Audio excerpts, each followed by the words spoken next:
جب تک جیوں میں آقا کوئی غم نہ پاس آئے، کوئی غم نہ پاس آئے۔ اللہ عز و جل کا بے پایاں کرم و احسان عظیم ہے کہ اس نے اپنے دیار پاک میں ہم جیسے نکموں کو بلایا۔ حرم کعبہ، حرم مصطفیٰ صلی اللہ علیہ وسلم کی زیارتوں سے مولا نے ہمیں سعادت بخشی۔ یہ اللہ کا کرم و احسان ہے،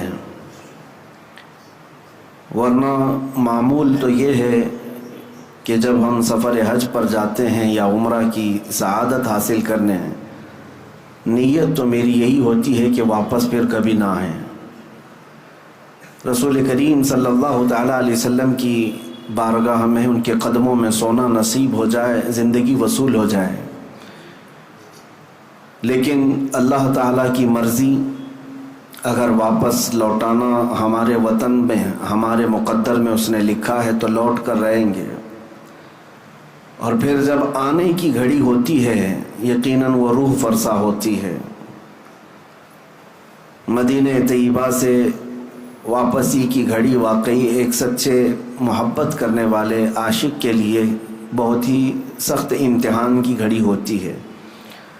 قدم لڑکھڑا جاتے ہیں کہ جو حسین منظر، جو خوبصورت وادیوں میں میرے مصطفیٰ کریم صلی اللہ علیہ وسلم کی برکتیں لے رہا تھا، اچانک واپسی کا وقت آ جاتا ہے، قافلے کے چلنے کا شور ہو جاتا ہے، تھوڑی دیر کے لیے کشمکش میں رہتا ہے بندہ، لیکن میرے عزیزو ہم واپس وہاں سے آتے ہیں تو یہی عزم لے کر کے آتے ہیں کہ اے اللہ، مدینے سے اگر واپس جانا ہمارے مقدر میں تو نے لکھ دیا ہے، تو فقط اب اس کام کے لیے ہمیں واپس لوٹا کہ وطن جائیں تو بھی زندگی بھر میرے مصطفیٰ کی بات کیا کریں اور دین متین کی خدمت کیا کریں، اللہ اور اس کے رسول کی رضا کے لیے جیا کریں۔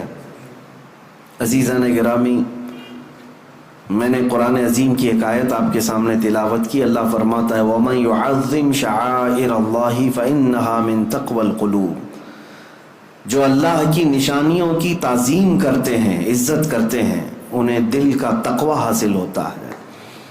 اللہ کی نشانیاں کیا ہیں؟ آپ نے قرآن کی آیت میں یہ سنا ہوگا إِنَّ الصَّفَا وَالْمَرْوَةَ مِن شَعَائِرِ اللَّهِ، قرآن میں ہی ہے، دوسرے پارے میں اللہ تعالیٰ فرماتا ہے بے شک صفا اور مروہ اللہ کی نشانیوں میں سے۔ صفا مروہ کیا ہے؟ یہ دو پہاڑیاں ہیں، کعبے کے قریب دو پہاڑیاں ہیں، صفا اور مروہ۔ ان دو پہاڑیوں کو اللہ تعالیٰ فرماتا ہے کہ یہ اللہ کی نشانیوں میں سے ہیں۔ کس لیے نشانیاں ہیں؟ اور قرآن میں چوتھے پارے میں آپ پڑھیں گے، اللہ تعالیٰ فرماتا ہے ان اول بیت وضع للناس للذی ببکۃ مبارکا وہدی للعالمین فیہ آیات بینات مقام ابراہیم۔ اللہ فرماتا ہے سب سے پہلے اس روئے زمین پر جو گھر بنا ہے وہ خانہ کعبہ ہے، جو مکہ میں بنا ہے۔ کس لیے؟ کہ وہ پوری دنیا کے لیے ہدایت کا ذریعہ بنے اور برکت کا ذریعہ بنے، اور اللہ فرماتا ہے اس میں کھلی ہوئی نشانیاں ہیں۔ خانہ کعبہ کو اللہ فرماتا ہے اس میں کھلی ہوئی نشانیاں ہیں۔ صفا اور مروہ کو کہتا ہے رب تعالیٰ کہ یہ اللہ کی نشانیاں ہیں۔ کیوں میرے عزیزو؟ یہاں پر کچھ باتیں مجھے عرض کرنی ہے۔ سفر حج سے لوٹنے کے بعد اگر کوئی حاجی یہ عقیدہ لے کر کے آتا ہے تو میں سمجھتا ہوں اس کا حج اللہ تعالیٰ قبول کر لے گا۔ کیا چیز؟ بہت سارے جاتے ہیں اور بھیڑ بھاڑ کو دیکھتے ہیں، لاکھوں لوگ اس طرف پڑھ رہے ہیں، لاکھوں لوگ یہ کر رہے ہیں، لاکھوں لوگ وہ کر رہے ہیں۔ ایک بات یاد رکھیں، اسلام بھیڑ سے نہیں چلتا، اسلام آتھینٹک چیزوں پر چلتا ہے، اس کی جڑیں مضبوط ہیں، یہ حقانیت کی بنیاد پر چلتا ہے۔ میں جو بات عرض کر رہا ہوں وہ یہ ہے کہ صفا اور مروہ دو چھوٹی پہاڑیاں ہیں، اب تو ان کی اونچائیاں سب ختم کر دی گئیں، تھوڑی تھوڑی سی نشانیاں باقی رکھا ہے ایک سعودی گورنمنٹ نے، باقی سب تو مٹا دیا۔ صفا اور مروہ پر کیا ہوا کیا تھا آپ کو یہ بھی پتا ہے۔ سیدہ ہاجرہ حضرت ابراہیم علیہ السلام کی اہلیہ، حضرت اسماعیل علیہ السلام کی ماں، 6 ماہ کے حضرت اسماعیل علیہ السلام، قریب چھوٹے سے بچے، ان کی پیاس کی شدت کو بجھانے کے لیے وہ دوڑ لگا رہی تھیں۔ کبھی صفا پر چڑھ کر دیکھتی کہ کہیں پانی نظر آتا ہے، وہاں سے بھاگتی ہوئی مروہ کی طرف جاتی۔ یہ دونوں پہاڑیوں میں تقریباً آدھا کلومیٹر کا فاصلہ ہے، یا ہو سکتا ہے اس سے تھوڑا آس پاس ہوگا، 500 سے 700 میٹر کے درمیان ایک پہاڑی سے دوسری پہاڑی۔ صفا پر چڑھتی، پھر مروہ پر جاتی، پھر مروہ سے صفا کی طرف۔ لیکن اسماعیل علیہ السلام کو خانہ کعبہ کے قریب وہ سلا کر رکھی ہوئی تھیں زمین پر۔ روایات میں ہے کہ انہوں نے 7 چکر لگائے، پھر اللہ تعالیٰ نے اسماعیل علیہ السلام کی ایڑیوں کے نیچے سے زمزم کا پانی پیدا فرمایا، جس کو آج پوری دنیا پیتی ہے، سیراب ہوتی ہے، برکتیں بھی حاصل کرتی ہے۔ اب مجھے جو بات عرض کرنی ہے وہ یہ ہے کہ سیدہ ہاجرہ نے دوڑ لگائی اسماعیل علیہ السلام کی پیاس بجھانے کے لیے، صفا سے مروہ، مروہ سے صفا، صفا سے مروہ، مروہ سے صفا، یہ ٹوٹل 7 چکر ہوئے۔ اس کے بعد یہ بات اس واقعے کو ہو کر کے ہزاروں سال ہو گئے، لیکن آج بھی حاجی وہاں پر دوڑ لگا رہے ہیں، ہر عمرہ پر جانے والا وہاں پر دوڑتا ہے۔ میرے عزیزو، یہ کیا بات ہے؟ اللہ تعالیٰ نے اپنی اس محبوب بندی کی ادا کو قیامت تک آنے والے حاجیوں کے لیے واجب کر دیا۔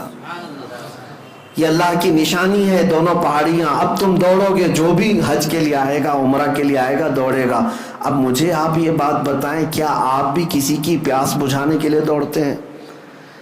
کیا آپ بھی وہاں پر کسی کو پانی پلانے کے لیے دوڑتے ہیں؟ نہیں۔ آپ سب کو پتا ہے ہم آج وہاں پر دوڑ کسی کی پیاس بجھانے کے لیے نہیں، بلکہ اللہ کی ایک محبوب بندی کی ادا پر عمل کرنے کے لیے دوڑتے ہیں۔ اب بات ایک نکتے کی میں عرض کرتا ہوں۔ اللہ کی نشانیوں میں سے ایک نشانی ہے، کیا ہے؟ صفا اور مروہ۔ توجہ چاہتا ہوں، بہت ہی ایک اہم نکتے کی طرف آپ کی طرف توجہ لے جا رہا ہوں۔ اسماعیل علیہ السلام کون ہے؟ اللہ کے نبی ہیں، بلکہ ابھی شیر خوار ہیں، دودھ پیتے ہوئے ہیں۔ اب یہاں سے مفسرین فرماتے ہیں سیدہ ہاجرہ وہ نبی نہیں ہے، نبی کی بیوی ہے اور نبی کی ماں ہے، لیکن جو دوڑ لگا رہی تھی، کس کے لیے دوڑ لگا رہی تھی؟ اسماعیل علیہ السلام کے لیے۔ مفسرین فرماتے ہیں ایک نبی کی پیاس کے لیے اگر کوئی دوڑے تو اللہ اس کو نشانی بنا دیتا ہے۔ ایک نبی کی پیاس کے لیے اگر کوئی دوڑے، اللہ اس کو نشانی بنا دیتا ہے۔ اے میرے عزیزو، اگر میرے مصطفیٰ کی عزت کے لیے کوئی دوڑے تو یاد رکھنا قیامت تک اس بندے کو بھی اللہ نشانی بنا دیتا ہے۔ بے نشانوں کا نشان مٹتا نہیں، مٹتے مٹتے نام ہو ہی جائے گا۔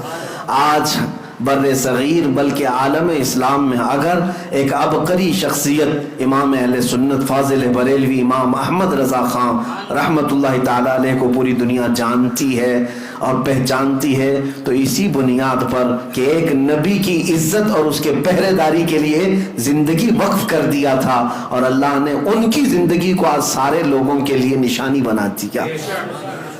میں اللہ کی نشانیوں میں سے جو نشانیاں ہیں اس کو یہ سمجھ کر کے آیا کہ اب ہمیں اللہ تعالیٰ کی نشانی اگر بننا ہے تو میرے عزیزو نبی کی عزت اور ان کی محبت کے لیے دوڑ لگانا ہوگا۔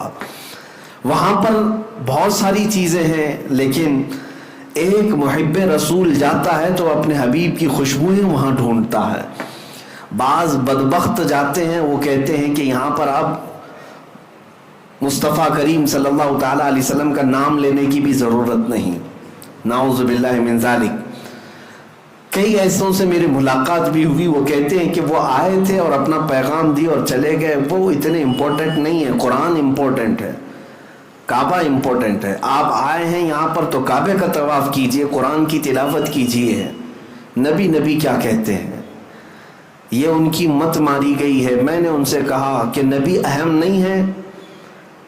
ایک وہیں کے مقامی رہنے والا برسوں سے رہتا ہے، وہ کہہ رہا تھا کہ نہیں، وہ اہم نہیں ہے، قرآن اہم ہے، کعبہ اہم ہے. میں نے کہا احمق کو دیکھو، اگر نبی اہم نہیں ہے تو ایک غیر اہم شخص اگر قرآن لا کے دیا ہے تو قرآن کیسے اہم ہو گیا؟ اگر وہ اہم نہیں ہے تو غیر اہم آدمی اگر کوئی کتاب کے بارے میں کہہ رہا ہے یہ اللہ کی کتاب، تو نے مان کیسے لیا کہ یہ اللہ کی کتاب ہے؟ پہلے تجھے یہ تسلیم کرنا پڑے گا جو قرآن لایا ہے وہ سب سے اہم ہے، جس نے کعبہ کی عظمت بتائی ہے وہ سب سے اہم ہے. اگر وہ عظمت نہ بتاتا تو ہمیں کیا پتا، اگر وہ قرآن کے اوراق ہمارے سامنے تلاوت نہ کرتا تو ہمیں قرآن کیا پتا.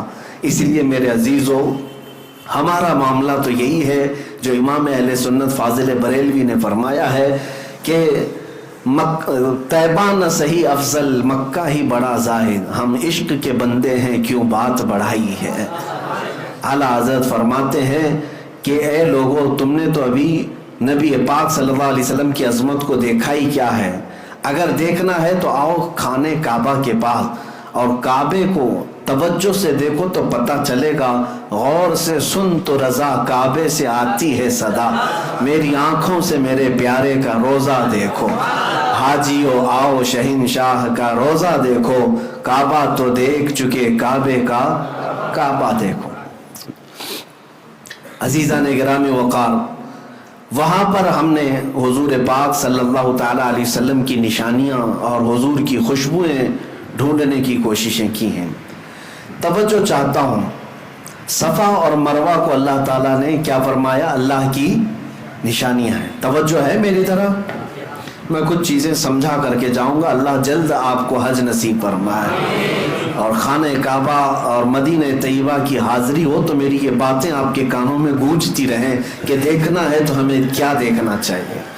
صفا مروہ ضرور دیکھیں، لیکن یاد ضرور کریں کہ نبی کے لیے دوڑ لگانے کی وجہ سے 3000 سال بھی گزر جائیں تو وہ پرانا نہیں ہوتا. نہ حضرت حاجرہ کی یاد پرانی ہوتی ہے. اب میں آگے اور ایک بات عرض کرتا ہوں. اللہ تعالیٰ فرماتا ہے وَاتَّخِذُوا مِن مَّقَامِ إِبْرَاهِيمَ مُصَلًّى. کعبے کے سامنے آج بھی گولڈن کلر کا ایک چھوٹا سا مینار دیکھتے ہوں گے جس کو مقام ابراہیم کہتے ہیں. مقام ابراہیم کیا ہے؟ اس میں ایک پتھر رکھا ہوا ہے جس پہ حضرت ابراہیم علیہ السلام کے دونوں پیروں کے صاف نشان ہیں، صاف نشانیاں ہیں. وہ پتھر آج بھی محفوظ ہے. اور قرآن میں اللہ فرماتا ہے مقام ابراہیم کو اپنی نماز کی جگہ بنا لو. جو بھی حاجی، جو بھی معتمر عمرہ کرتا ہے، طواف کے بعد مقام ابراہیم کے پاس آ کر کے 2 رکعت ضرور پڑھتا ہے. وہاں پر 2 رکعت پڑھنے کا حکم ہے.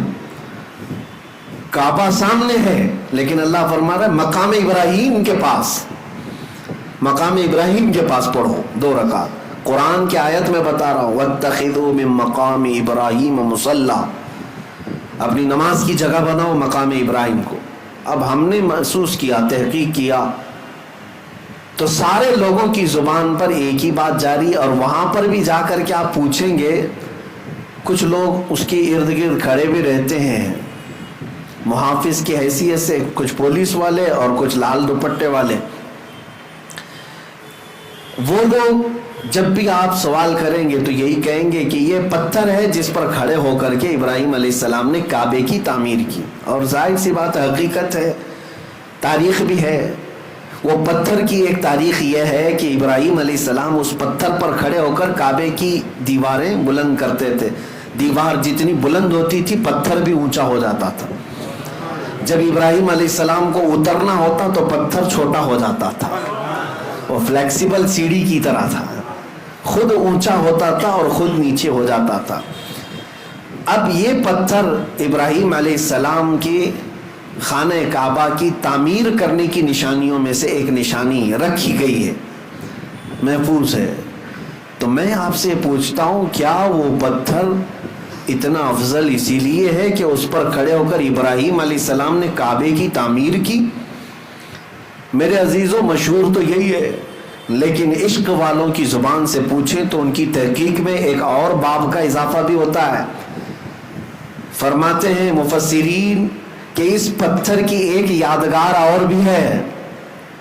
صرف کعبے کی تعمیر نہیں ہوئی اس پتھر پر کھڑے ہو کر، بلکہ جب خانہ کعبہ کی تعمیر مکمل ہوئی تو اس پتھر پر کھڑے ہو کر ابراہیم علیہ السلام نے ایک دعا کی تھی، ربنا وبعث فیہم رسولا من انفسہم یتلو علیہم آیاتہ وَيُزَكِّيهِمْ وَيُعَلِّمُهُمُ الْكِتَابَ وَالْحِكْمَةَ إِنَّكَ أَنْتَ الْعَزِيزُ وَيُعَلِّمُهُمُ الْكِتَابَ وَالْحِكْمَةَ وَيُزَكِّيهِمْ إِنَّكَ أَنْتَ الْعَزِيزُ الْحَكِيمُ. ابراہیم علیہ السلام نے اس پتھر پر کھڑے ہو کر یہ دعا کی تھی، اے ہمارے رب، یہاں پر بسنے والوں میں سے ایک رسول پیدا فرما، ایک رسول پیدا فرما جو لوگوں کے دلوں کو صاف کرتا ہو اور کتاب و حکمت کی انہیں تعلیم دیتا ہو. مولا بے شک تو حکمت والا اور غالب حکمت والا ہے. ابراہیم علیہ السلام نے اس پتھر پر کھڑے ہو کر کے دعا کیا کی تھی، اے اللہ ایک رسول پیدا فرما. اب میں آپ کو بتاتا ہوں، پوری تاریخ میں ابراہیم علیہ السلام سے لے کر آج تک تقریباً 4000 سال کے عرصے میں مکہ میں سوائے میرے مصطفیٰ کے کوئی اور رسول نہیں پیدا ہوا، کوئی اور رسول نہیں آئے. ابراہیم علیہ السلام نے دعا کی تھی، ابراہیم علیہ السلام اس پتھر پر کھڑے ہو کر دعا کیے تھے. آپ کی دعا کے نتیجے میں تقریباً 2000 سال کے بعد یا 1500 سال کے بعد اگر اس مکے میں کوئی جلوہ فگن ہوا تو وہ آمنہ کا لال پیدا ہوا، تاجدار کونین رحمت عالم مصطفیٰ کریم صلی اللہ علیہ وسلم اس مکہ میں تشریف لائے. اور اتنا ہی نہیں کہ میں یہ صرف اور صرف قیاس آرائیاں کر رہا ہوں، بلکہ خود میرے آقا نے فرمایا، اے لوگوں تم جانتے ہو میں کون ہوں، تم جانتے ہو میں کون ہوں. اور لوگوں سے کہا سنو، عیسیٰ علیہ السلام جس کی بشارت دیتے تھے اور ابراہیم علیہ السلام جس کے لیے دعا کرتے تھے، میں وہی رسول ہوں. تو اب میں آپ کے ذہن کو قریب کرتا ہوں، اس پتھر کی عظمت کا معاملہ اب اور بدل گیا. کہا گیا، مفسرین فرماتے یہ پتھر اس لیے بھی افضل ہو گیا کہ اس پتھر پر کھڑے ہو کر ابراہیم علیہ السلام نے ہمارے رسول کو مانگا تھا، ہمارے رسول کے پیدا ہونے کی دعا کی تھی، اور اللہ تعالیٰ نے ابراہیم علیہ السلام کی دعا قبول بھی کی، اور اللہ کریم نے ابراہیم علیہ السلام کی اولاد میں ہی میرے نبی کو پیدا فرمایا. میرے عزیزو، مکہ مکرمہ میں جائیں تو جگہ جگہ عبادات ہیں، ریاضات ہیں، جگہیں تو سب عبادت کی ہیں، لیکن اگر سچا عاشق ہو تو اپنے نبی کی خوشبوئیں وہاں ڈھونڈتا رہتا ہے. خانہ کعبہ صرف 4 کونے والی ایک عمارت کا نام نہیں ہے، اس کی عظمت بتاتی ہے کہ اس کو آلائشوں سے پاک کرنے والا میرا مصطفیٰ ہے، نبی کریم صلی اللہ تعالیٰ علیہ وسلم کی ذات کریمہ ہے. آپ کو یہ بھی میں بتاؤں، خانہ کعبہ کے پاس طواف کرنے کے بھی جو انداز ہیں وہ بھی آج ایک الگ انداز رکھتے ہیں. آپ تو دور بیٹھے ہوئے گھومتے ہوئے لوگوں کو دیکھتے ہوں گے، نہیں، اس کے مکمل آداب ہیں، اس کے طریقے ہیں. خانہ کعبہ کے 7 چکر طواف کرنے ہوتے ہیں. حجر اسود جہاں لگا ہوا ہے وہاں سے طواف شروع ہوتا ہے اور پھر گھومتے ہوئے واپس وہیں آتے ہیں. اب انداز کیا ہونا چاہیے، طواف کا انداز کیا ہے؟ میرے عزیزو، ہے تو اللہ کی عبادت، لیکن وہاں طریقے میرے مصطفیٰ کے نظر آتے ہیں. فرمایا گیا حاجی کو احرام پہننے، احرام پہننے کے بعد جب طواف شروع کرے گا 7 چکر میں سے پہلے 3 چکر وہ رمل کرے گا. رمل کا مطلب کیا ہے؟ سینہ تان کر اکڑ کر چلے گا. پوری زندگی بھر اکڑ کر کے چلنا حرام ہے. قرآن پاک میں اللہ نے فرمایا وَلَا تَمْشِ فِي الْأَرْضِ مَرْحًا، زمین پر اکڑ کر مت چلو، اس لیے کہ نہ تم زمین کو پھاڑ سکتے ہو نہ پہاڑوں تک پہنچ سکتے ہو. اور جو اکڑ کر کے چلتا ہے، غرور اور گھمنڈ اور تکبر کرتا ہے، اس کے لیے اذیت ناک سزائیں قیامت کے دن ان کی حیثیت چونٹیوں کی طرح بنائی جائے گی، جو اکڑتے تھے زمین پر اور انہیں لوگوں کے پیروں سے روندایا جائے گا۔ لیکن ایک مقام ایسا ہے جہاں حکم دیا جا رہا ہے اکڑ کے چلو، سینہ تان کر کے چلو۔ ہم جاتے ہیں، موقع تو نہیں ملتا، بھیڑ بھاڑ ہوتی ہے، لیکن موقع ملتا ہے تو سینہ تان کر۔ اور وہ انداز کیسا ہے؟ وہ انداز پہلوانوں کا انداز ہوتا ہے، پہلوانوں کا انداز۔ باقی دوسری جگہوں پر پہلوانی دکھانے کے لیے بھی تمہیں اکڑنے کی اجازت نہیں، لیکن وہاں پر حکم ہے کہ سینہ تان کر کے چلو، رمل کرو۔ یہ اس کا پس منظر کیا ہے، اس کا بیک گراؤنڈ کیا ہے؟ میرے عزیزو، خانہ کعبہ کے پاس طواف تو پہلے نارمل ہی ہوتا تھا، لیکن آپ کو میں بتاؤں رسول پاک صلی اللہ تعالیٰ علیہ وسلم کے ساتھ جو اذیتیں مکہ والوں نے کی ہیں، جو تکلیفیں مشقتیں مکہ والوں نے حضور کی ذات پر ڈالی ہیں، شاید ہی تاریخ میں آپ کو ایسا نہ ملے۔ حضور جس وطن میں پیدا ہوئے اس وطن کی زمین حضور کے لیے تنگ کر دی گئی تھی۔ حرم کعبہ میں حضور عبادت کرنے کے لیے آتے تو ان کے ساتھ بہت زیادتیاں کی جاتی، کئی مرتبہ ہاتھ اٹھائے گئے، حضور اکرم صلی اللہ علیہ وسلم کے صحابہ کو مارا گیا، حضرت ابوبکر صدیق رضی اللہ تعالیٰ عنہ کو وہاں بہت مارا گیا۔ کیا کیا تکلیفیں اٹھائی۔ 3 سال مکہ میں حضور نے ایسے گزارے جس میں پورے مکہ والوں نے سوشل بائیکاٹ کیا تھا۔ کیسا سوشل بائیکاٹ کہ حضور اکرم صلی اللہ علیہ وسلم کے اور ان کے خاندان کے ساتھ نہ کوئی کلام کرتا، نہ کوئی خرید و فروخت، نہ کوئی دعوت، کچھ نہیں۔ کھانے کی ایک چیز بھی حضور کے گھر تک آنے نہیں دیا جاتا تھا۔ ان 3 سالوں میں رسول پاک صلی اللہ علیہ وسلم نے درختوں کے پتے کھائے اور چمڑے ابال کر کے کھائے۔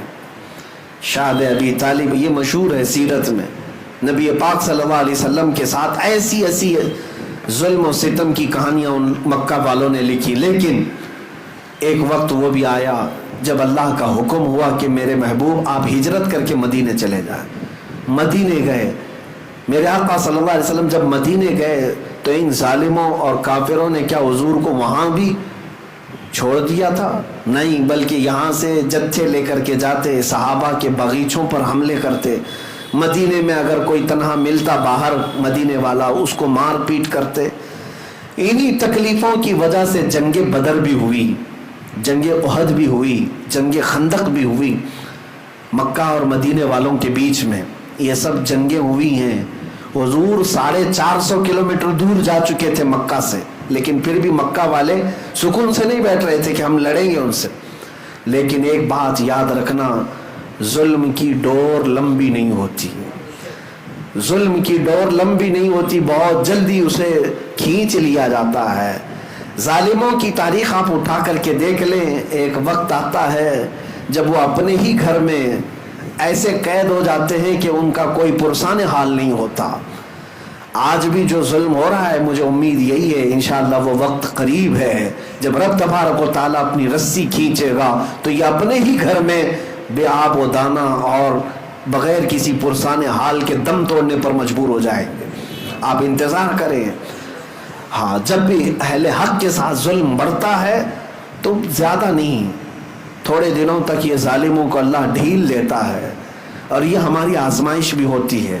ظالم ہرگز یہ نہ سمجھے کہ وہ جو کر رہا ہے وہ سب اچھا ہے، بلکہ آج تو کچھ بھی نہیں ہے، اس سے بڑے بڑے فرعون، شداد، ہارون، حامان، قارون سب آ کر کے گئے، ان کے پاس مال بھی تھا، تخت بھی تھا، تاج بھی تھا، سب تھا، لیکن اپنے ظلم کی وجہ سے وہ باقی نہیں رہے۔ میرے عزیزوں، 6 سال گزرے ہجرت کے، 6 سال حضور پاک صلی اللہ تعالیٰ علیہ وسلم 6 سال کے بعد مکہ مکرمہ واپس تشریف لائے 10,000 صحابہ کے ساتھ۔ نہ کوئی جنگ، نہ کوئی جدال، نہ کوئی قتل و قتال۔ حضور پاک صلی اللہ تعالیٰ علیہ وسلم کے ساتھ 10,000 صحابہ تھے، مکہ فتح ہو چکا تھا۔ وہ مکہ والے جو ہمیشہ لڑ رہے تھے جماعت جماعت بنا کر کے، وہ بیچارے ٹکڑوں میں بدل گئے، سب میں آپس میں نفرت پیدا ہو گئی، خاندانوں میں درار اور حضور پاک صلی اللہ علیہ وسلم کی اس جماعت کا مقابلہ کرنے کی سکت بھی نہیں رکھتے تھے۔ مکہ فتح ہوا، وہ صحابہ جو مکہ میں مارے گئے تھے، پیٹے گئے تھے، ان کا مال، ان کی جائیدادیں ہڑپی گئی تھی، وہ سب صحابہ واپس آئے ہیں۔ سوچیں آپ، تصور میں جائیں، جن صحابہ کو گھر بار سب چھوڑ کر کے مدینے جانا پڑا تھا، آج 6 سال کے بعد جب وہ واپس آئے، ان کے ساتھ کتنی خوشیاں تھی جانتے؟ ایک تو اپنا وطن، ایک تو اپنا آبائی گھر مل رہا ہے، اپنی وہی پہچانی ہوئی زمین، اس پر پلس یہ ہے کہ خانہ کعبہ آج کھلا ہوا مل رہا ہے۔ جہاں پر آنے پہ ان پر پابندی تھی، آج ان کے ہاتھوں میں ہے، اذان یہ دے سکتے ہیں، نماز یہ پڑھ سکتے ہیں۔ کتنی خوشیوں کا وقت ہوگا۔ یہ وہ وقت تھا فتح مکہ کا، جب رسول کریم صلی اللہ علیہ وسلم کے یہ صحابہ 10,000 کی تعداد میں تھے، خانہ کعبہ کے اندر داخل ہوئے۔ صحابہ کی کیفیت ہی الگ تھی، وہ وجد میں تھے، کوئی دیواریں چومتا، کوئی مٹی اٹھا کر چومتا تھا کہ مجھے اللہ تعالیٰ نے میری نعمت واپس عطا کی۔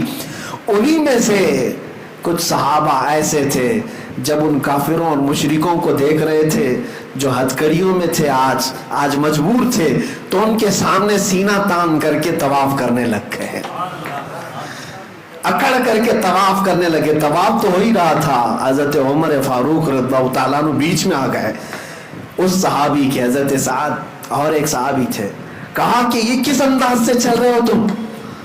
حضرت عمر آ کر روکنے لگے، یہ کس انداز سے آج تم چل رہے ہو؟ یہ طواف کا طریقہ ہے۔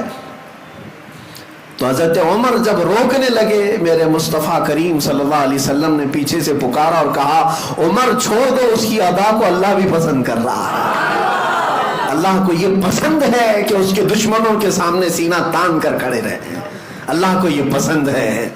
اللہ تعالی ہمیں ہمیشہ دشمنوں کے سامنے اسی طرح سے زندہ رکھے۔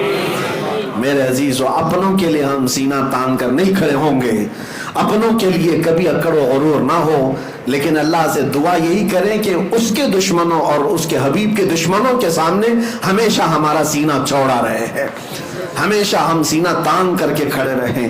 میرے عزیزو، طواف میں جب رمل کرتے ہیں 3 چکر، تب ہمیں یہ بات یاد آتی ہے کہ سب کچھ ختم نہیں ہوا۔ طواف کرنے والے حاجی کو بھی ہر بار طواف کرنے کے بعد اللہ تعالیٰ یہ درس دینا چاہتا ہے، یا اللہ تعالیٰ یہ درس دے رہا ہے کہ اے حاجی دیکھ، آج یہاں تیرے کوئی دشمن نہیں ہے جو تو سینہ تان کر چل رہا ہے۔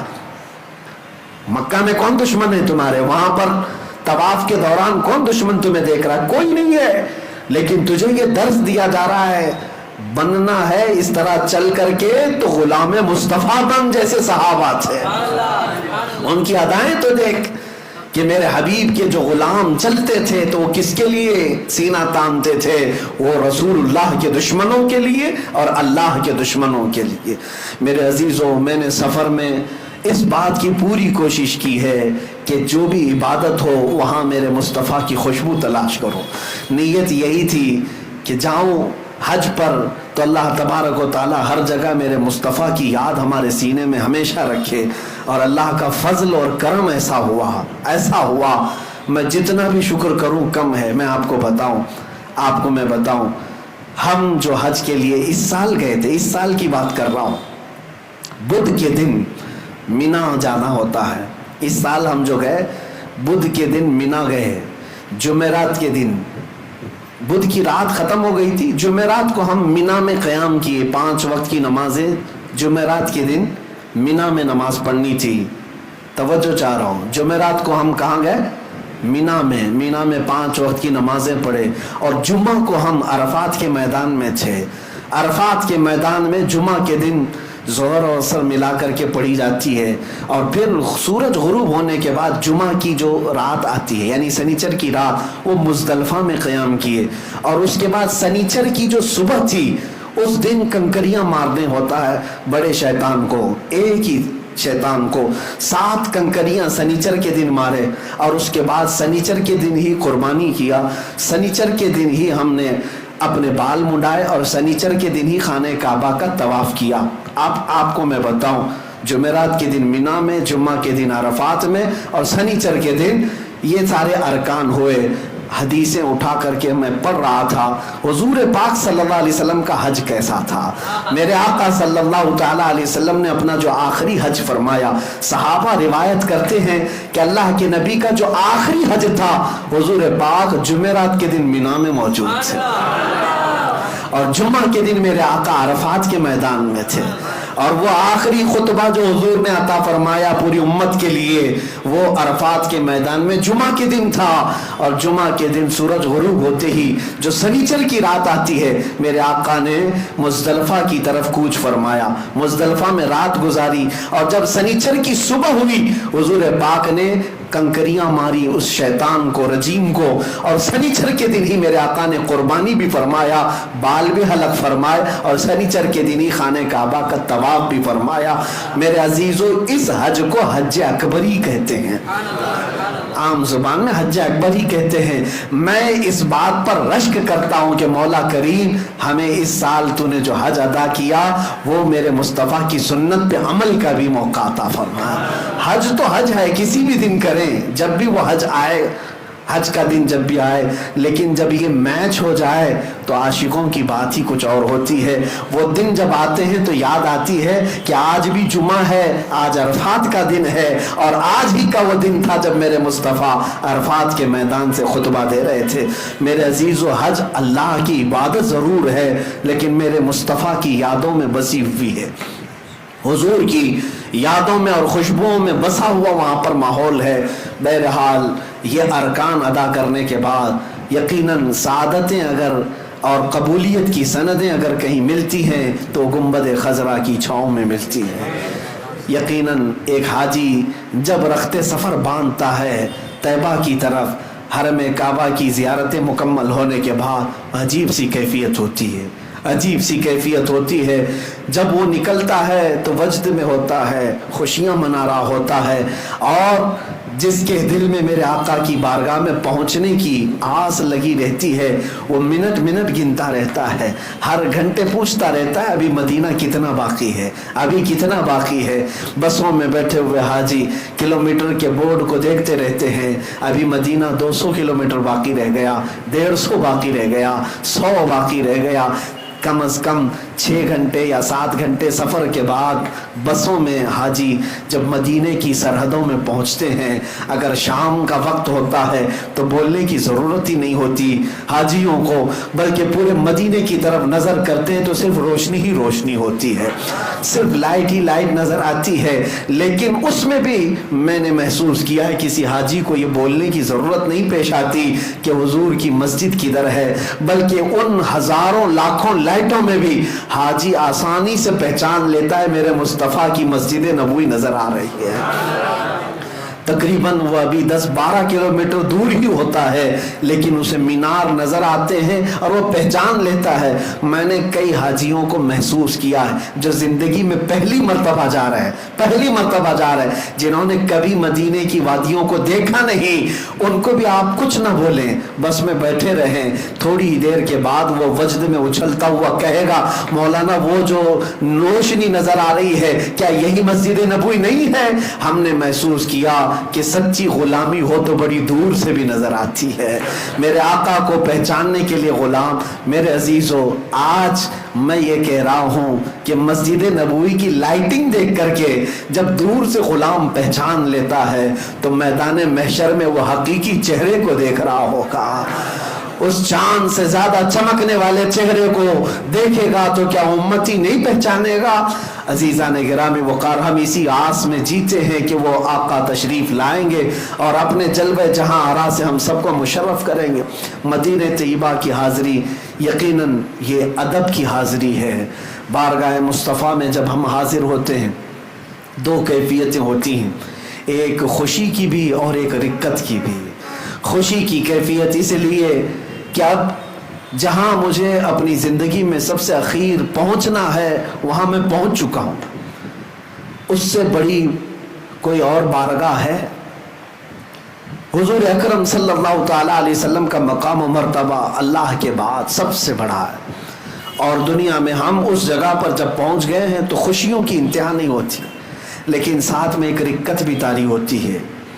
کبھی ہم اپنی طرف بھی دیکھتے ہیں، کہاں یہ گندے قدم، کہاں یہ مقدس حرم، اور بڑھنے میں کبھی پیر بوجھل ہو جاتے ہیں، آنسو نکل آتے ہیں کہ کہیں میرے آقا صلی اللہ تعالیٰ علیہ وسلم کی نظر پڑے ہم پر تو نہ چہرہ دکھانے کے قابل ہے، نہ جسم اس طرح قابل ہے۔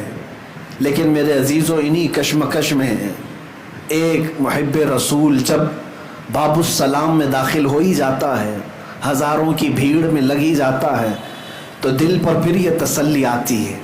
کس بات کی تسلی آتی ہے؟ یہ سوچنے پر ہم مجبور ہوتے ہیں نہ کوئی عمل ہے سنانے کے قابل، نہ منہ ہے تمہارے دکھانے کے قابل، لگاتے ہیں اس کو بھی سینے سے آقا جو ہوتا نہیں منہ لگانے کے قابل۔ جب یہ بات یاد آتی ہے تو پھر حوصلہ ہو جاتا ہے کہ تجھ سے جو منہ چھپاؤں تو کروں کس کے سامنے یا رسول اللہ، آپ کے پاس نہ آؤں تو پھر کس کے پاس جاؤں؟ اس لیے کہ ہم نے بچپن سے یہی سنا ہے، بے ہنر و بے تمیز کس کو ہوئے ہیں عزیز، ایک تمہارے سوا تم پہ کروڑوں درود، گندے نکمے کمی مہنگے ہیں کوڑی کے تین، کون ہمیں پالتا تم پہ کروڑوں درود۔ نبی پاک صلی اللہ تعالیٰ علیہ وسلم کے دربار میں ہم حاضر ہوتے ہیں تو اسی آس کے ساتھ یاد رکھیں اعلیٰ حضرت کے اشعار بہت حوصلہ دیتے ہیں، بہت حوصلہ دیتے ہیں۔ کم از کم میں اپنے متعلق ضرور کہتا ہوں، بڑی حوصلہ مندی کی یہاں پر باتیں ملتی ہیں، پھر جب بارگاہ مصطفیٰ میں ہم پہنچتے ہیں وہ جالیوں کا سنہرا موقع، اللہ اکبر، چاہتا تو ہر حاجی یہی ہے کہ گھنٹوں یہیں کھڑا رہ جاؤں، بلکہ ہماری تمنا تو یہی ہوتی ہے کہ ہم یہیں گڑے رہ جائیں اور روح ہماری نکل جائے، لیکن تقاضۂ فطرت یہ ہے ایک میرا ہی رحمت میں دعویٰ نہیں، شاہ کی ساری امت پہ لاکھوں سلام، لاکھوں لوگ وہاں پر منتظر ہیں میرے آقا کی ایک دید کے، ایک طلب کے، ہم سلام کر کے صرف آگے بڑھ ہی جاتے ہیں اور اس تمنا سے جھالیوں کے سامنے سے گزرتے ہیں کہ ضروری نہیں کہ یہاں کھڑے ہو کر کے ہی سنائیں تو سنیں گے، میرے آقا کا مقام تو یہ ہے کہ دور و نزدیک کے سننے والے وہ کان لالے کرامت پہ لاکھوں سلام، دروازے سے باہر آ جاتے ہیں، لیکن ہمیشہ ایسا ہی لگتا ہے کہ حضور پاک صلی اللہ تعالیٰ علیہ وسلم کے دربار میں پھر آئے ہیں۔ اس بار کے سفر میں میں نے دیکھا عزیزان گرامی وقار، آپ کو میں ایک بات بتاؤں، مسجد نبوی کے باہر جو صحن ہے، جو ماربل لگے ہوئے ہیں، کچھ جگہ تو ایسے ماربل ہیں جو گرمی سے گرم نہیں ہوتے، ٹھنڈے ہی رہتے، خصوصی قسم کے کچھ ماربل خانہ کعبہ کے طواف کے دوران جو مطاف ہے وہاں پر بھی لگے اور حضور کے روضے کے آس پاس، لیکن جو بڑا صحن ہے جس میں چھتریاں ہیں وہاں پر جو پتھر لگے ہیں وہ اتنی تیز گرم ہوتے ہیں، اتنی تیز کہ میں سمجھتا ہوں کہ اگر کسی ہانڈی میں چاول چڑھا دیں تو پک جائے گا۔ 50 ڈگری اس بار گرمی کی شدت تھی، میں نے جو محسوس کیا 49 ڈگری 50 ڈگری تک مدینے میں اس بار گرمی کی شدت پہنچی ہوئی تھی۔ آپ اندازہ کر سکتے ہیں 50 ڈگری کی شدت میں جب ان ماربل پر پتھروں پر گرمی پڑتی ہوگی تو کیسی چلچلاتی ہوئی گرمی۔ میں عشاء کے وقت کی بات کر رہا ہوں، عشاء کے وقت چپل ہم دور نکال دیا کرتے، پیدل چل کر کے تھوڑی دور ہمیں جانا تھا، اتنی دیر میں ہی ہمارے تلووں کے اندر پورے عجیب سی گرمی ایسی لگی کہ بعد میں دیکھا، محسوس کیا۔ میرے عزیزوں، میں یہ شکایت کے طور پر نہیں کہہ رہا ہوں، صرف یہ بتا رہا ہوں کہ پتھر کتنے گرم ہوتے ہیں رات کے وقت جب اتنے گرم تھے۔ اب میں حقیقی بات بتانا چاہتا ہوں، وقت میں نے دیکھا، جانے کی ہمت نہیں تھی، دور کھڑے تھے جنت البقیع کے پاس، ایک بندے کو ہم دیکھ رہے تھے ننگے پیر پیدل انہی پتھروں پر چلتا ہوا باب السلام کی طرف گیا، کسی اور کے چلنے کی ہمت بھی نہیں ہے بغیر چپل کے. گیا باب السلام میں اندر داخل ہوا, سلامی پیش کیا, وہاں سے جلدی نکال دیتے ہیں پولیس والے, سلام کرو نکل جاؤ. نکل آیا. باہر آنا ایسا ہے کہ پیر رکھو تو چیخ نکل جائے گی تمہاری, لیکن انہی میں وہ آرام سے چلتا ہوا یہاں تک آیا. دوبارہ پھر باب السلام گیا, چلتے ہوئے واپس گیا, پھر داخل ہوا, سلام کیا, تھوڑی دیر کے بعد دیکھے پھر باہر نکل آیا, پھر اسی گرم گرم پتھروں پر پھر چلتے ہوئے باب السلام کی طرف گیا. کافی دیر تک دیکھتا رہا, نہ جانے وہ کب تک اس طرح ادھر سے جاتا تھا, سلام کر کے پھر آتا تھا, پھر انہی پتھروں پر. میں نے محسوس کیا کہ اگر 2 منٹ کوئی اس پتھر پر چلے تو اس کے نیچے, پیروں کے نیچے جل جائے گا, آبلے پڑ جائیں گے. لیکن گھنٹوں وہ بندہ چلتا رہا صرف حضور کو سلام پیش کرنے کے لیے. سچ مانو میرے عزیزوں, آنکھیں بھیگ گئیں, جسم پہ کپ کپی طاری ہو گئی. میں نے یاد کیا, یا رسول اللہ, یہ صرف اور صرف تمہاری محبت کی تاثیر ہے. آج ہمیں احساس ہو گیا کہ بلال حبشی گرم سل کو کیسے برداشت کرتے تھے. اگر میرے مصطفیٰ سامنے ہو تو پھر آگ بھی ٹھنڈی نظر آنے لگتی ہے, پتھروں کی گرمی بھی نرم اور ٹھنڈی محسوس ہونے لگتی ہے. ان عاشقوں کو ہم نے دیکھا, ان گرم پتھروں پر وہ چل کر بار بار سلام کے لیے جا رہے ہیں. یقیناً تلووں میں آبلے پڑے ہوں گے, زخم آئے ہوں گے, لیکن اگر اس سے پکڑ کر پوچھتے تو شاید وہ یہی بتاتا کہ میرے تلووں کی کیا حیثیت اس حسین گنبد کے سامنے, میرے پیروں کی کیا حیثیت اس عظیم بارگاہ کے سامنے. عزیزان گرام وقار, نبی اکرم صلی اللہ تعالیٰ علیہ وسلم کے دربار میں حاضری دیتے ہوئے آج بھی ہزاروں عاشقوں کو دیکھا جن کی کیفیت عجیب ہوتی ہے. ہم یہ نہیں جانتے کہ وہاں کون کس حالت میں آتا ہے. ایک بڑے بزرگ لاہور کے رہنے والے, ان کے مرید حج پہ جا رہے تھے تو انہوں نے اپنے پیر و مرشد سے اجازت لی. مرشد گرامی نے کہا کہ بیٹا حج پر جانا, پھر مدینے جب جانا تو خیال رکھنا کہ ہر چیز کا ادب کرنا, چاہے وہاں کے جانور بھی کیوں نہ ہو, جانوروں کا بھی ادب ملحوظ رکھنا. وہ مرید, سچا مرید, حج سے فراغت کے بعد مدینے حاضری کے لیے گیا. مدینہ طیبہ, یہ اس زمانے کی بات, آج سے 700-800 سال پہلے. مدینہ طیبہ کی حاضری کے بعد چھوٹی چھوٹی گلیاں تھی, رات کا وقت تھا, نکل رہا تھا, ایک کتا سویا ہوا تھا, اس کتے پر پیر پڑ گیا اس مرید کا. اچانک پیر پڑا, جان بوجھ کر کے نہیں, کتا چیختا چلاتا ہوا, اپنا بچاتا ہوا نکل گیا.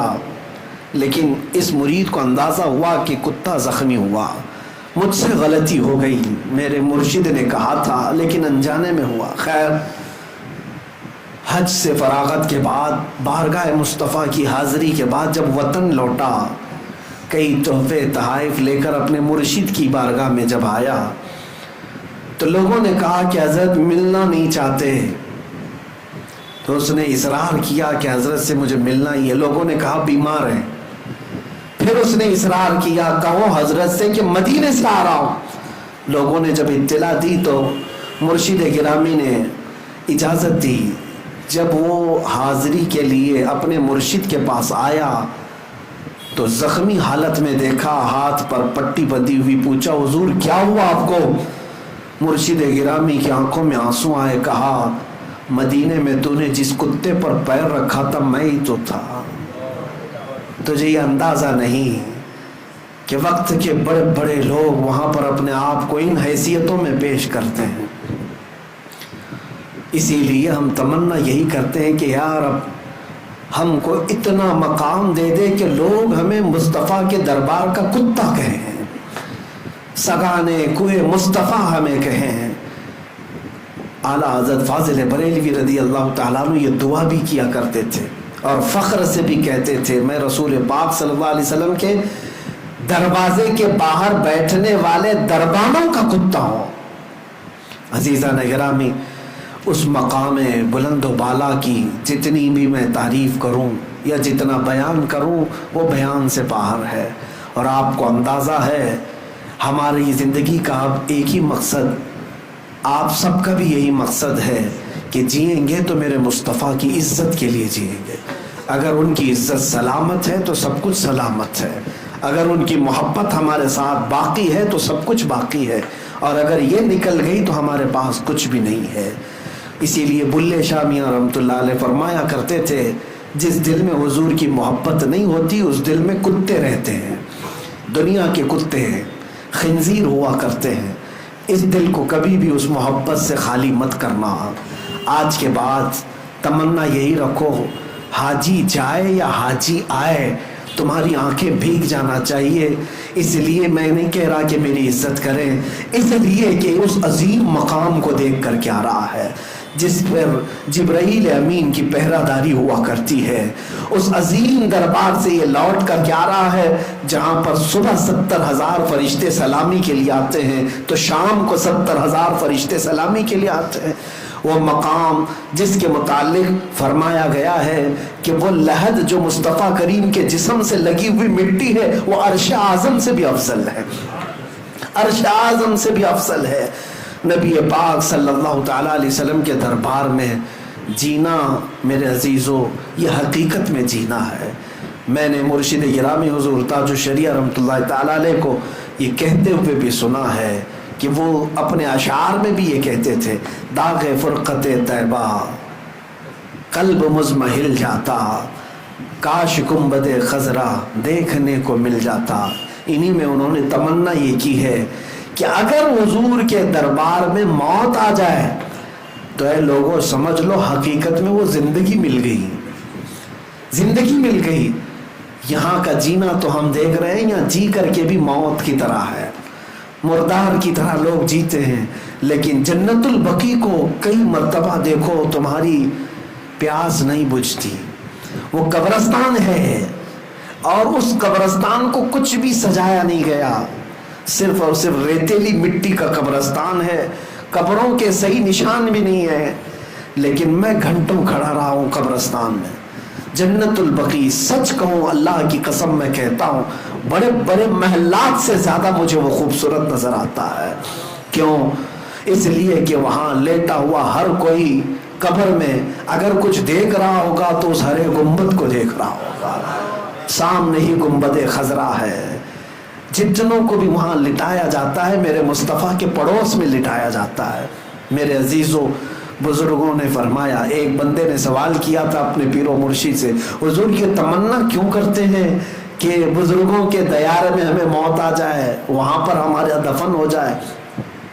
ایسی محفل لگی ہوئی تھی، انہوں نے کہا بیٹھ جاؤ خاموش، میں بعد میں جواب دیتا ہوں. گرمی بہت تھی، آپ نے پنکھا منگوایا، فین منگوایا، گرمی بہت زیادہ تھی. محفل میں بہت سارے لوگ تھے، پنکھا لایا گیا، پنکھا لگایا گیا. جب پنکھا چلایا گیا ہوا بہت تیز آئی. ظاہر سی بات ہے حضرت کے لیے لایا گیا تھا پنکھا، لیکن سامنے جتنے تھے ان کو بھی ہوا لگ رہی تھی. اس مرید سے حضرت نے کہا یہ پنکھا کس کے لیے ہے؟ کہا یہ آپ کے لیے. کہا ہوا تو تجھے بھی لگ رہی ہے. کہا اسی لیے ہم تمنا کرتے ہیں بزرگوں کے دربار میں دفن ہونے کی کہ رحمتیں ان پر برس رہی ہوتی ہیں، چھینٹے ہم پر بھی پڑ جائیں. اور جب دوسرے بزرگوں کی بات یہ ہے تو میرے مصطفیٰ کے دربار میں کتنی رحمتیں برس رہی ہوں گی، کتنی بارشیں ہو رہی ہوں گی. حضور کا دربار بھی ہے، صدیق اکبر بھی وہی ہیں، فاروق اعظم بھی وہی ہیں، عثمان غنی بھی اسی جنت البقیع میں ہیں، سیدہ کائنات فاطمہ الزہرا بھی اسی قبرستان میں ہیں، ماں عائشہ صدیقہ وہاں ہیں، حضور کی ساری ازواج مطہرات ہم سب کی مائیں وہاں پر ہیں، حضور کی پھوپھیاں وہاں پر ہیں، 10,000 کے قریب صحابہ وہاں پر موجود ہیں، 1,00,000 سے زیادہ تابعین اور اولیاء وہاں پر ہیں. اگر اس قبرستان میں کوئی دفن ہو گیا تو اس کے وارے نیارے ہیں.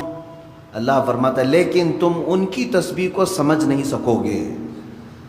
درخت پیڑ پودے کس طرح سے ذکر کرتے ہیں تمہیں معلوم نہیں، ان کا انداز الگ ہے، جانوروں کا انداز الگ ہے. حتیٰ کہ میرے عزیزو یہ انسانوں اور دوسری مخلوقات میں اللہ نے فرق بھی کیسا رکھا ہے. قربان جاؤ اس کی رحمتوں پر. اس کا اصول یہ ہے اللہ کا، جانوروں میں اگر کوئی جانور ذکر کرنے سے ایک لمحے کے لیے اگر غافل ہوا ایک لمحے کے لیے، ایک منٹ کے لیے غافل ہوا تو اس کی موت آ جائے گی اسی وقت۔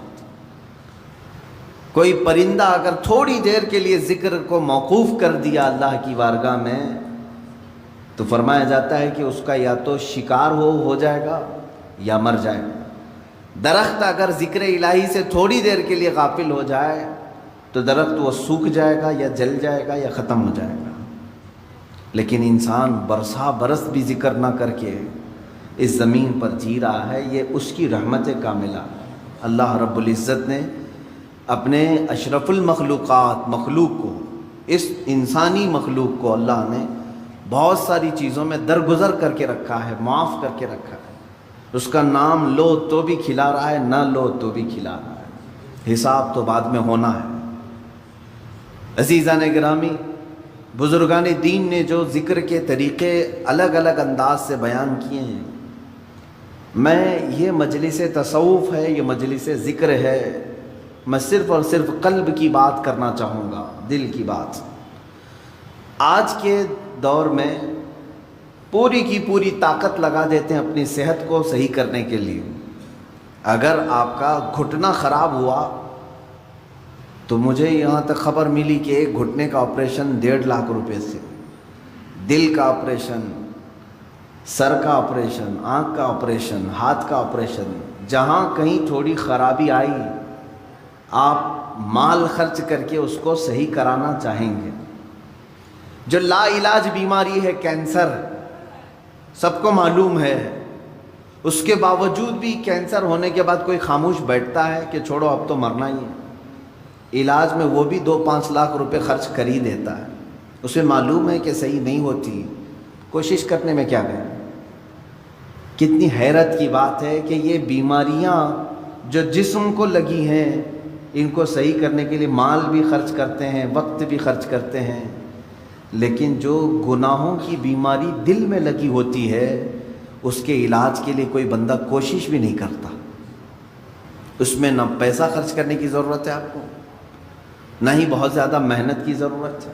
چند چیزیں ہیں کہ اگر قلب دھو دیا جائے تو پاک ہو جائے گا۔ دلوں کی سختی بندے کو انسان سے گرا کر جانور کے درجے پر لے آتی ہے، بلکہ جانور سے بھی بدتر۔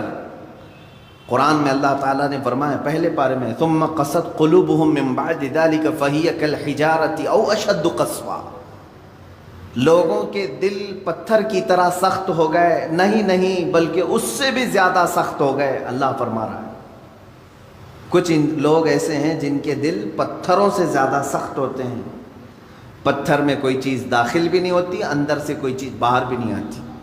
تو جس کا دل سخت ہو گیا ہے، ہدایت کی کوئی بات اس کے دل میں داخل بھی نہیں ہوتی اور کوئی بھی اچھی بات وہ قبول بھی نہیں کرتا، انہی لوگوں کے متعلق قرآن کہتا ہے صم بکم عمی فہم لا یرجعون۔ یہ کس کے لیے ہے؟ اندھے ہیں، گونگے ہیں، بہرے ہیں، وہ اب لوٹنے والے نہیں۔ قرآن میں اللہ تعالیٰ فرماتا ہے ختم اللہ علی قلوبہم وعلی سمعہم وعلی ابصارہم غشاوہ، اللہ نے ان کے دلوں پر مہر لگا دیا، ان کی آنکھوں پر، ان کے کانوں پر پردے پڑے ہوئے ہیں، ان کے لیے دردناک عذاب ہے۔ میرے عزیزو یاد رکھو، ایک مومن کے لیے سب سے پہلی چیز قلب کا تصفیہ، دل کا علاج کرانا۔ دل کا علاج سے مراد کسی کارڈیالوجی کے پاس جا کر کے نہیں، وہ تو خون کی نالیوں کو تو صحیح کر لے گا، لیکن دل کے اندر جو گناہوں کا میل ہے اس کو کوئی کارڈیالوجی صحیح نہیں کرتا، اس کو ڈاکٹرز نہیں صحیح کریں گے۔ اور یہ بیماری نہ تمہیں ایکس رے میں بھی نظر نہیں آئے گی، ہاں اس کی نشانیاں بزرگوں نے بیان کی ہیں، تم خود پرکھ سکتے ہو۔ اگر قرآن پڑھنے میں دل نہیں لگتا ہے تو سمجھ لو کہ دل کالا ہو رہا ہے، مسجد میں زیادہ دیر بیٹھنے میں دل نہیں لگتا ہے تو سمجھ لو کہ دل کالا ہو چکا ہے، اللہ کی راہ میں خیرات کرنے سے دل ہاتھ نہیں اٹھتا تو سمجھ لو کہ دل پورا کالا ہو چکا ہے۔ ایسی نشانیاں بہت ساری ہیں۔ آیات قرآنیاں پڑھی جا رہی ہیں، سننے کا شوق نہیں، لیکن وہی گانے گھنٹوں سنتا ہے، یہ دل کے کالے ہونے کی علامات۔ تھوڑی دیر اپنے والدین کو دیکھ نہیں سکتا، لیکن گھنٹوں غیر محرم عورتوں کو دیکھنے کا شوق ہے۔ کلام پاک کو تھوڑی دیر کے لیے نظر بھر کر کے دیکھنا نہیں چاہتا، لیکن موبائل میں گھنٹوں بیٹھا رہتا ہے۔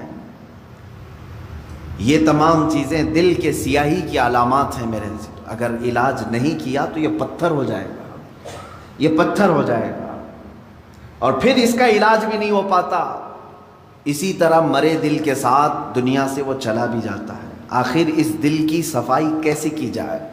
کون سا صابن، کون سا سرف، کون سا پانی لے کر کے اس دل کو دھوئیں تو صاف ہوگا؟ نہیں میرے عزیزو، یہ دل صرف اور صرف اللہ کے ذکر سے پاک ہوتا ہے۔ قرآن نے کہہ دیا الا بذکر اللہ تطمئن القلوب، تو اس دل کی صفائی جو ہے اللہ کے ذکر سے ہے۔ اب ایک بڑی بات میں آپ کو بتاؤں، فقہ کا ایک قاعدہ ہے، قانون ہے، شریعت کا ایک مسئلہ ہے۔ زمین پر اگر نجاست پڑ گئی، کیسے پاک کریں گے آپ؟ کھلی زمین تھی، گوبر پڑا ہوا ہے، پاک کرنے کا طریقہ، ہر چیز کو پاک کرنے کا طریقہ الگ الگ ہے۔ مسائل آپ پڑھیں گے تو سمجھ میں آئے گا۔ کپڑے پر لگے تو دھونا ہے، بدن پر لگے تو دھونا ہے، برتن پہ لگے تو دھونا ہے، الگ الگ طریقے ہیں سب نجاستوں کو پاک کرنے کا۔ کپڑے پر اگر نجاست لگی ہے تو 3 مرتبہ دھونا ہے آپ کو۔ کوئی غلیظ نجاست لگ گئی تو، نجاست کی بھی 2 قسمیں ہیں، خفیف اور غلیظ۔ غلیظ کا مطلب جیسے پیشاب، پاخانے وغیرہ، خفیف کا مطلب حلال پرندوں کی بیٹ وغیرہ۔ تو یہ نجاست کو دھونے کے الگ الگ طریقے ہیں، لیکن ان میں سے اگر کہیں زمین پر نجاست لگی تو اسے کیسے دھوئیں گے آپ؟ کھلی زمین، میدان ہے باہر، اور نجاست گر گئی ہے، اس کے پاک کرنے کے 2 طریقے بزرگوں نے لکھے ہیں، فقہاء کرام نے لکھے ہیں۔ پہلا طریقہ یہ ہے کہ بارش اتنی آ جائے کہ نجاست بہہ جائے، بارش اتنی آ جائے، توجہ ہے نا، زمین کے پاک ہونے کے 2 طریقے ہیں۔ بارش اتنی آ جائے کہ نجاست وہ بہہ کے چلی جائے۔ دوسرا طریقہ ہے یا تو دھوپ اتنی زیادہ پڑ جائے کہ وہ نجاست سوکھ کر کے ختم ہو جائے، وہ زمین پاک ہو گئی۔ یا تو بارش سے زمین پاک ہوگی یا تو دھوپ سے زمین پاک ہوگی۔ یہ 2 قاعدے ہیں شریعت کے۔ نجاست یا تو بہہ کے چلی جائے یا سوکھ کر کے چلی جائے، سوکھ کر کے جب ختم ہو گئی تو زمین پاک ہو گئی۔ اب آئیے میں یہ بات کیوں بتا رہا ہوں۔ مشہور صوفیہ اکرام نے فرمایا، اے بندے، اسی طرح تیرے دل کی جو زمین ہے اس پہ اگر گناہوں کی نجاست لگ جائے تو اسے بھی دھونے کے 2 طریقے ہیں، اسے پاک کرنے کے 2 طریقے ہیں۔ جس طرح زمین بارش کے برسنے سے پاک ہو جاتی ہے، اسی طرح تیرے دل کی زمین اللہ کے ذکر سے پاک ہوگی۔ اللہ کا ذکر برسات ہے، یہ بارش ہے، قرآن کی تلاوت بارش ہے۔ جیسے ہی بندہ ذکر کرنے لگتا ہے اس کے قلب پر اللہ کی انوار برسنا شروع ہو جاتے ہیں، وہ نجاست بہہ کے چلی جائے گی۔ اور دوسری، وہ آج کے زمانے میں مشکل ہے، اگر دل کی زمین نجاست سے ملوث ہو گئی ہے، ناپاک ہو گئی ہے، ایک طریقہ میں نے زمین کا بتایا بارش کا، دوسرا طریقہ ہے دھوپ کا۔ دل کی نجاست کو دھونے کے لیے ایک ذکر الہی کی برسات، یا تو پھر شیخ کامل کی نگاہوں کی گرمی سے، شیخ کامل کے نگاہوں کی گرمی سے نجاست پاک ہو سکتی ہے۔ یہ 2 طریقے ہیں۔ شیخ کامل کا حصول معمولی بات نہیں ہے، اس میں برسا برس لوگ تلاش میں لگانا چاہیے، لیکن یہاں تو آج حال یہ ہے کہ کہیں سے کوئی بھٹک کے پیر میرے گھر آ جائے میں اس کا دامن پکڑ لوں گا۔ در حقیقت جسے اپنے بیماریوں کو صحیح کرنے کی طلب ہے وہ سچے پیر کی تلاش میں گھومتا پھرتا رہے گا، یہ نہیں کہ بازار میں بیٹھ کر کے انتظار کرے گا۔ اسے تو ڈھونڈتے رہنا چاہیے کنٹینیو کہ کہیں مجھے شیخ کامل ملے جو میرے دل کے مرض کا علاج کرے، جس کے پاس بیٹھوں تو مجھے گناہوں سے نفرت پیدا ہو جائے اور میرے دل کے اندر گناہوں کی جو نجاست ہے اس کی نگاہوں کی گرمی سے دھل جائے۔ اور یہ 2 چیزیں ہوتی رہی ہیں۔ آپ کو میں یہ دونوں چیزیں اگر سناؤں، بابا فرید الدین گنج شکر رحمۃ اللہ تعالی علیہ، یہ خود جو ہے اپنے ظاہر سی بات ہے قلب میں ان کے نجاست کی بات تو میں نہیں کروں گا، لیکن انہوں نے 12 سال کنٹینیو ایک جنگل میں کھڑے ہو کر کے ذکر کیا ہے، ان کے جسم پر بیلیں لپٹ گئی تھی، وہ درختوں میں چھپ گئے تھے، لوگ پہچانتے بھی نہیں تھے، 12 سال تک وہاں رہ گئے اور ذکر الہی میں مشغول تھے۔ اور اس کے بعد ان کے مرید صادق محبوب الہی نظام الدین اولیاء رضی اللہ تعالیٰ، جو حضرت خواجہ فرید الدین گنج شکر کے مرید بھی ہیں، خلیفہ بھی محبوب الہی، ان کا حال یہ تھا کہ یہ اپنے شیخ کی نگاہوں سے، صرف بابا فرید نے صرف ان کے قلب پر نگاہ ڈالی اور ان کی دنیا بدل گئی تھی، اور پھر وہ اس راستے پر ایسے آئے کہ اپنے وقت کے قطب بن گئے۔ تو یہ ہوتا ہے شیخ کے نگاہ کی گرمی یا تو دلوں کو بہت پاک کر دے اور بہت اعلیٰ بنا دے، یا تو پھر ذکر الہی کی کثرت کہ بندے کے دل کو پاک و صاف کرے۔ یہ دو ہی چیزیں ہیں میرے عزیزو، یہ دو کو چھوڑو گے تو پھر یہ زمین اتنی نجس ہو جائے گی، اتنی نجس، یوں سمجھ لو کہ کوئی ایک زمین، جیسے ہمارے ہبلی کے باہر بھی کہیں ڈمپنگ گراؤنڈ تو ہوگا جہاں سارے لوگ کچرا پھینکتے ہیں، اس کے پاس سے گزرو گے تو ناک پکڑ کر کے جانا پڑے گا۔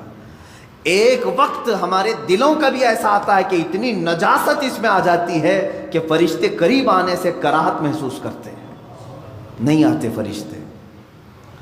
دلوں کی گندگی اور غلاظت اتنی بھی بڑھ سکتی ہے، کیوں؟ ہم نے کبھی دھویا ہی نہیں اس کو، گناہ پر گناہ، گناہ پر گناہ، گناہ پر گناہ ہوتے رہے لیکن دھویا کبھی نہیں۔ کیا ہوگا اس کا حال؟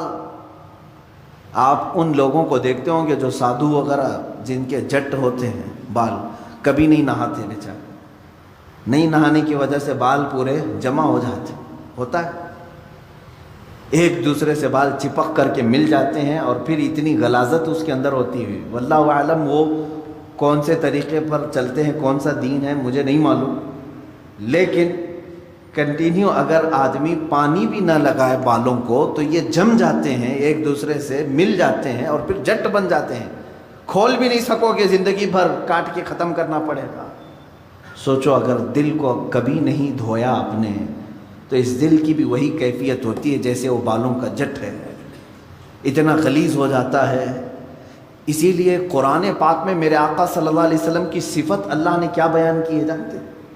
وہ رسول تمہارے درمیان آ رہا ہے، دیکھیں 3 جگہ پر آیت آئی ہے، یہ 3 جگہ پر، تینوں جگہ پر اللہ نے یہی بیان فرمایا، وہ رسول تمہارے درمیان آ رہا ہے، یعلمہم الکتاب والحکمت ویزکیہم، تمہیں کتاب اور حکمت کی تعلیم دے گا اور تمہارے دلوں کو خوب پاک کرے گا۔ حضور کی سب سے بڑی صفت اللہ نے 3 جگہ قرآن میں کیا بیان کی؟ تمہارے دلوں کو صاف کرے گا۔ دلوں کو صاف کرنا یہ میرے آقا صلی اللہ تعالیٰ علیہ وسلم کا طرہ امتیاز رہا ہے۔ وہ ایسے طبیب حاذق تھے کہ جس کے متعلق شاعر نے سچ کہا، ایک عرب نے آدمی کا بول بالا کر دیا، خاک کے ذروں کو ہمدوش سریا کر دیا، خود نہ تھے جو راہ پر اوروں کے ہادی بن گئے، کیا نظر تھی جس نے مردوں کو مسیحا کر دیا۔ رسول کریم صلی اللہ تعالیٰ علیہ وسلم نے اپنی نگاہ نبوت سے کتنوں کو، ان کے دلوں کو پاک کیا ہے۔ کئی ایسے لوگ حضور پاک صلی اللہ علیہ وسلم کی بارگاہ میں حاضر ہوئے جن کے پچھلے زمانے کو ہم آج ذکر نہیں کر سکتے۔ عزیزان گرامی، مجھے آج اس بات کا شدید احساس ہے کہ ہم اپنی روایات بھول گئے، ماضی کی جتنی بھی ہمارے روایات تھے ہم بھول گئے۔ خاص طور پر ہندوستانی مسلمانوں کو تو ایسا نہیں ہونا چاہیے جو آج ہم چل رہے ہیں۔ کیوں جانتے ہیں آپ؟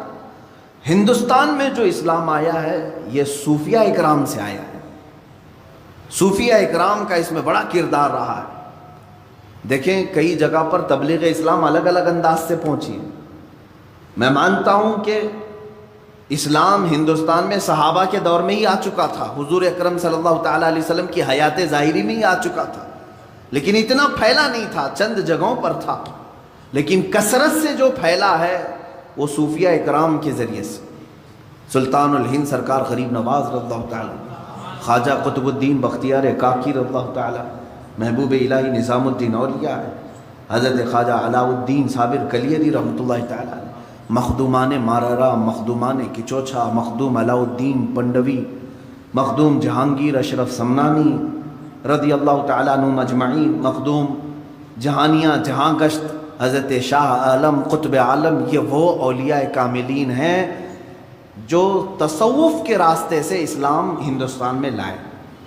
اب یہاں ان کا طریقہ کار کیا ہوتا تھا جانتے ہیں آپ؟ دیکھیں ہم بہت چینج ہو چکے آج، ہم جو ہے صرف چھلکوں پر رہ گئے اور مغز کو چھوڑ دیا ہم نے، چھلکے ہمارے پاس رہ گئے اور مغز کو چھوڑ دیا۔ ہم آج جلسے اور تقریروں میں ہیں، لیکن یہ تقریریں کس لیے ہوتی تھی جانتے ہیں آپ؟ ایک بھولے بھٹکے بندے کو قریب کر کے سمجھا کر کے اس کو ذکر الہی کی طرف لانے کے لیے تقریر ہوتی تھی۔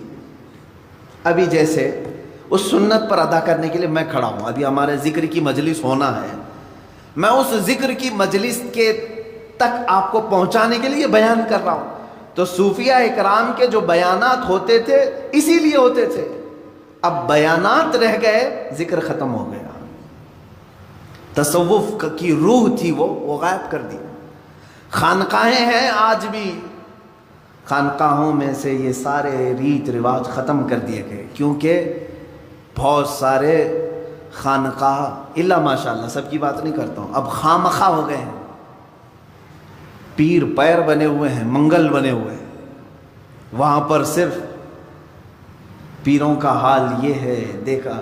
پھر آپ یہ سوچتے ہوں گے کہ پیروں کا ٹاپک پھر شروع ہوا، اس لیے کہ نقصان بھی انہی سے ہو رہا ہے۔ جتنا فائدہ مشائخ اور پیران اعظام سے دین کو ہوا ہے، اتنا نقصان بھی ان سے ہوتا ہے۔ اس کے لیے مجھے بتانا ضروری ہے، اگر ایک ڈاکٹر کسی مریض کا علاج کرتا ہے اور دوسرا ڈاکٹر مریض کو موت کے گھاٹ اتارتا ہے، تو مجھے بولنا ضروری ہے کہ یہ ڈاکٹر موت کا کنواں بن جائے گا، یہ ڈاکٹر تیری صحت کا طبیب ہے۔ اسی طرح سے میں اس ٹاپک پر گفتگو کرتا ہوں میرے عزیز، ورنہ مجھے پرسنلی کسی بھی پیر سے اس طرح کی الرجی نہیں ہے کہ میں اس کو بار بار یہاں پر لاؤں۔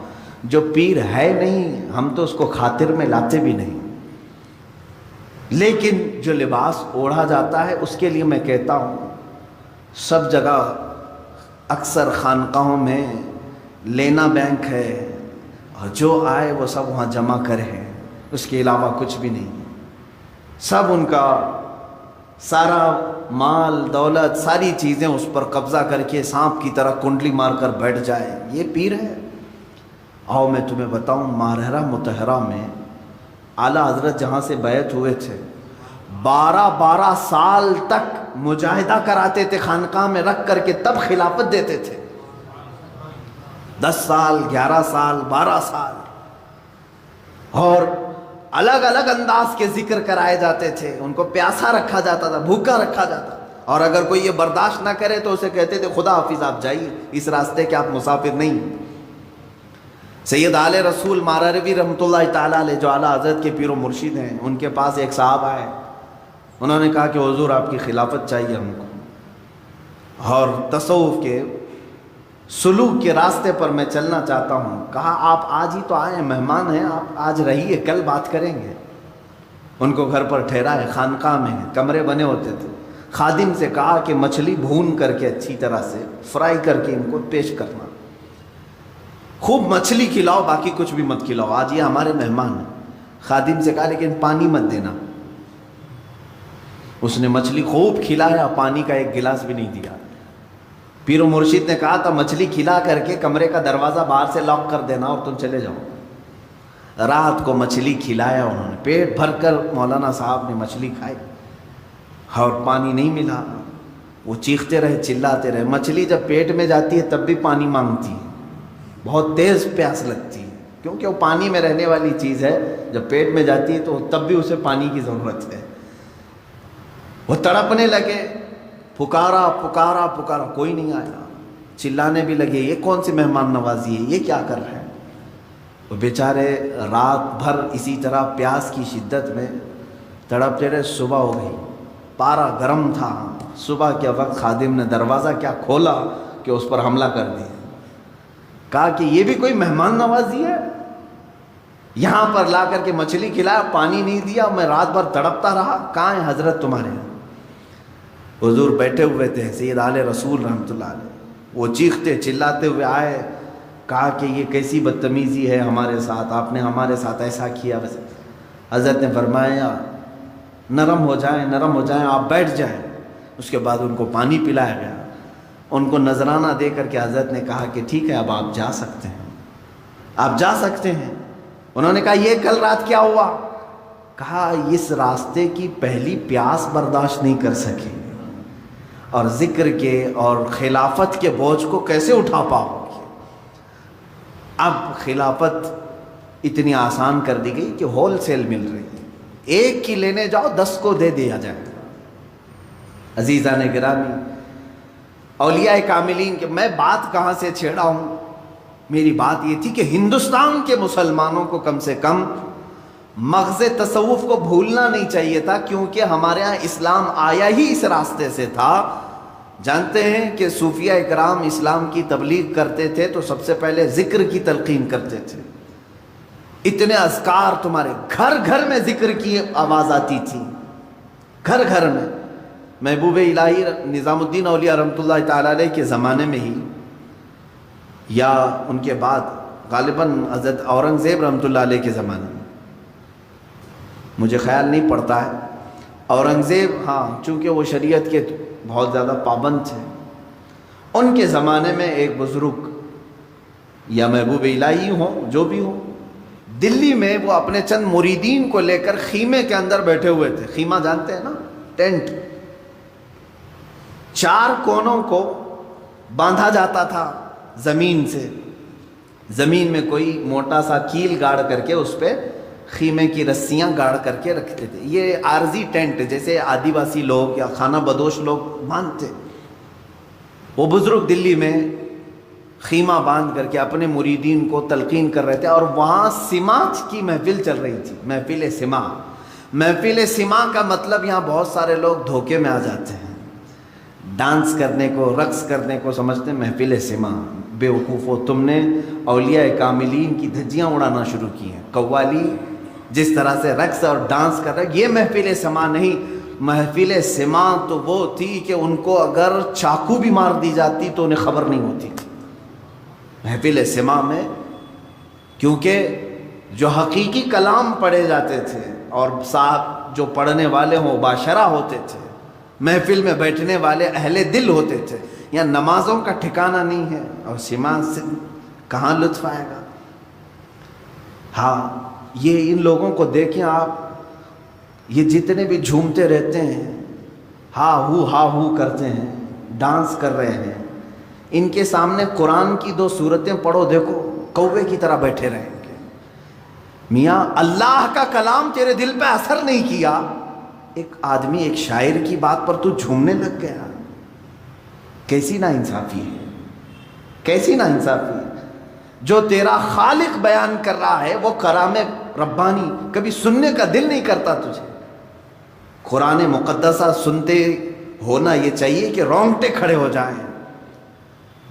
ہاں یہ اور بات ہے کہ ہمیں اشعار اردو کے سمجھ میں آتے ہیں تو ٹھیک ہے ہم جھومتے ہیں، لیکن یہ اس کو جو سماع کہا جا رہا ہے وہ غلط ہے۔ سماع کیا تھا وہ میں آپ کو بتاؤں۔ اصلی سماع، دلی کے وہ بزرگ اپنے مریدین کے ساتھ بیٹھے ہوئے ہیں، سماع میں مشغول تھے۔ سماع ایک طرح کا ذکر الہی ہے، اللہ کی حمد بیان کی جاتی تھی اشعار میں۔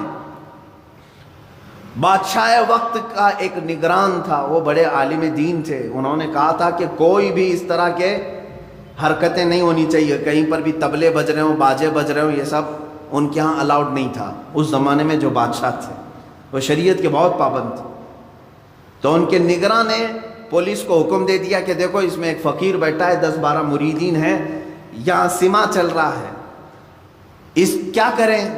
انہوں نے حکم دیا کہ 4 رسیاں کاٹ دو، خیمہ ان کے اوپر گر جائے۔ لکڑیوں کا خیمہ ہوتا تھا۔ پولیس گئی، ان کی 4 خیمے کے جو رسیاں تھیں سب کو کاٹ دیا۔ 4 رسیوں کو کاٹا، وہ خیمہ جو ہے اسی طرح سے ہوا میں معلق رہا، ان کے اوپر کسی کے اوپر بھی نہیں گرا، کسی پر نہیں گرا۔ تب اس نگراں نے بادشاہ کے جو نگراں تھے انہوں نے کہا چھوڑ دو اس جماعت کو، یہ حقیقی سماع میں مشغول ہے، حقیقی ذکر میں مشغول ہے۔ ذکر الہی کی برکت یہ ہے میرے عزیزوں کہ ایک مقام ایسا آتا ہے کہ اگر آپ صحرا میں کھڑے ہو کر، میدان میں کھڑے ہو کر ذکر کے اس مقام کو جب پہنچیں گے، تب کی بات کر رہا ہوں، اگر آپ نے ذکر کرنا شروع کیا، اڑتے ہوئے پرندے رک جائیں گے ذکر کے موقع پر۔ ہاں لیکن زبان میں وہ تاثیر آنی چاہیے۔ وہ کب آئے گی؟ جب دل پاک ہوگا۔ یوں سمجھ لیں کہ ایک حوض ہے اور ٹوٹیاں ہیں۔ حوض میں گندا پانی ہو تو ہر ٹوٹی میں سے گندا پانی نکلتا ہے، حوض میں پاک پانی ہو تو ہر ٹوٹی سے پاک پانی۔ یہ دل حوض ہے، اس کو پاک کرو گے تو ہاتھ سے بھی اچھے کام ہوں گے، آنکھ سے بھی اچھے، منہ سے، زبان سے بھی اچھے، پیروں سے بھی اچھے کام ہوں گے۔ یہ سب ٹوٹیاں ہیں، اور یہیں اگر ناپاکی بھری ہے تو زبان کھلے گی تو غلاظت، آنکھ اٹھے گی تو غلاظت، ہاتھ اٹھے تو غلاظت۔ یہ ساری بیماریوں کی جڑ یہ دل کے اندر موجود ہے۔ اس دل کی پاکی اشد ضروری ہے۔